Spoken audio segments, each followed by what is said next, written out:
ഇപ്പോൾ തന്നെ നമ്മുടെ സ്റ്റുഡൻസ് അഡ്മിഷൻ എടുത്ത് പഠിച്ചുകൊണ്ടിരിക്കുകയാണ്. എക്സ്പീരിയൻസ് ട്രെയിനേഴ്സിൻ്റെ സഹായത്തോടു കൂടി അവരുടെ മിസ്റ്റേക്സ് ഒക്കെ തിരുത്തി അവരുടെ ഡൗട്ട്സ് എല്ലാം ക്ലിയർ ചെയ്താണ് അവർ പഠിച്ചുകൊണ്ടിരിക്കുന്നത്. New year new opportunities. 2024 അങ്ങനെ അവസാനിക്കാൻ പോവാണ് അല്ലേ?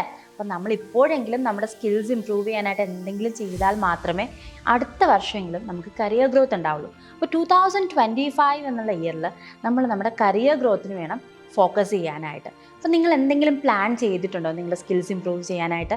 പ്ലാൻ ചെയ്തിട്ടില്ലെങ്കിൽ പ്ലാൻ ചെയ്യണം. കാരണം നമ്മുടെ സൈഡിൽ നിന്നും കൂടി നമ്മൾ കുറച്ച് ഹാർഡ് വർക്ക് ചെയ്ത് പുതിയ സ്കിൽസൊക്കെ പഠിച്ചാൽ മാത്രമേ നമുക്ക് കരിയർ ഗ്രോത്ത് ഉണ്ടാവുള്ളൂ. ഇംഗ്ലീഷിൽ കമ്മ്യൂണിക്കേഷൻ സ്കിൽസ് ഇമ്പ്രൂവ് ചെയ്യുന്നതിലൂടെ നിങ്ങളുടെ പേഴ്സണൽ ലൈഫിലായാലും പ്രൊഫഷണൽ ലൈഫിലായാലും നല്ലപോലെ നിങ്ങളെ ഗ്രോ ചെയ്യാനായിട്ട് അത് ഹെൽപ്പ് ചെയ്യും. നിങ്ങൾ ഇംഗ്ലീഷ് സംസാരിക്കുമ്പോൾ ഫേസ് ചെയ്യുന്ന പ്രശ്നം അതെന്തും ആയിക്കൊള്ളട്ടെ. ഇപ്പോൾ നിങ്ങൾക്ക് തീരെ ഇംഗ്ലീഷ് അറിയില്ല, ഇംഗ്ലീഷ് എഴുതാൻ പോലും അറിയില്ല, അതല്ല ഇംഗ്ലീഷ് കുറച്ചൊക്കെ അറിയാം പക്ഷേ കോൺഫിഡൻസ് ആയിട്ട് സംസാരിക്കാനേ പറ്റുന്നില്ല, അതെന്ത് തന്നെ ആയിക്കൊള്ളട്ടെ, ഇംഗ്ലീഷ് മിത്രയുടെ കോഴ്സിലൂടെ നിങ്ങൾക്കതെല്ലാം സോൾവ് ചെയ്യാൻ പറ്റും.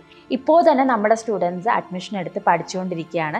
എക്സ്പീരിയൻസ് ട്രെയിനേഴ്സിൻ്റെ സഹായത്തോടു കൂടി അവരുടെ മിസ്റ്റേക്സ് ഒക്കെ തിരുത്തി അവരുടെ ഡൗട്ട്സ് എല്ലാം ക്ലിയർ ചെയ്താണ് അവർ പഠിച്ചുകൊണ്ടിരിക്കുന്നത്. 24 hours ട്രെയിനർ സപ്പോർട്ടോടു കൂടി. അപ്പോൾ ന്യൂ ഇയർ ഒക്കെ ആകുമ്പോഴത്തേക്ക് അവർ നല്ല ഫ്ലുവൻ്റ് ആയിട്ട് ഇംഗ്ലീഷ് സംസാരിക്കാനായിട്ട് പഠിക്കും. ഇതേപോലെ നിങ്ങൾക്കും നിങ്ങളുടെ പ്രശ്നങ്ങൾ മനസ്സിലാക്കി കറക്റ്റായിട്ട് സിസ്റ്റമാറ്റിക് ആയിട്ട് ഇംഗ്ലീഷ് മിത്രയിലൂടെ പഠിക്കാം. നിങ്ങളുടെ ഇപ്പോഴത്തെ ഇംഗ്ലീഷിലെ നിലവാരം എന്താണെന്ന് മനസ്സിലാക്കാനായിട്ട് ഞങ്ങളുടെ ഫ്രീ ലെവൽ ടെസ്റ്റ് നിങ്ങൾക്ക് അറ്റൻഡ് ചെയ്യാവുന്നതാണ്. നമ്പർ ഞാൻ താഴെ ഡിസ്ക്രിപ്ഷനിൽ കൊടുത്തിട്ടുണ്ട്.